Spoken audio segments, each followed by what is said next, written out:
Will reinforce the urgency of North Atlantic commitment to support freedom, to work together to strengthen NATO and our global partnerships with other countries that support freedom, and to stand up to authoritarians and autocrats. There is an election coming up in Russia that will not be free, will not be fair, will not include any robust discussion or debate of alternatives. And this is an opportunity for those countries that are determined to support democracy and freedom to recommit ourselves to the cause of Ukraine and to recommit ourselves to the cause of democracy. Now, we're expecting to hear from the Ukrainian President, Mr. Zelensky, tomorrow.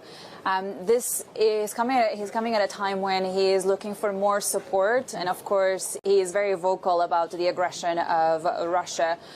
I was just wondering, what is your message as a U.S. lawmaker? Because there's a lot of uncertainty still about U.S. support for Ukraine. The Senate of the United States passed by a very strong bipartisan margin a $95 billion security supplemental bill that includes roughly $60 billion to support Ukraine.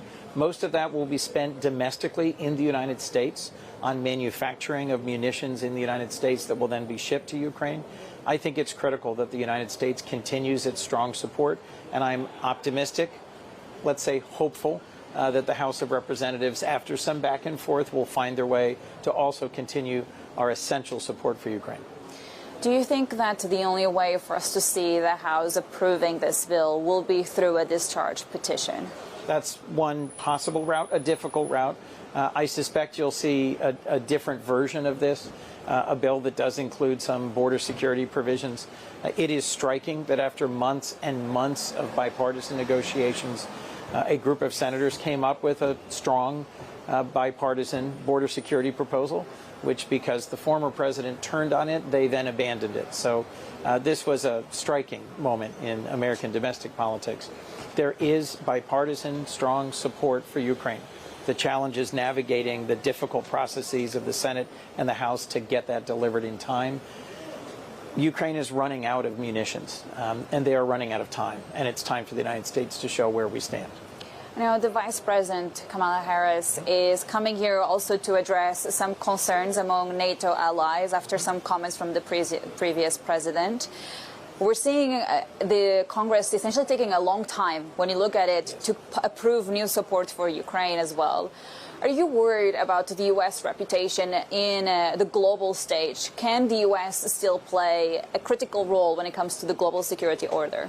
The United States does play a critical role in the global security order.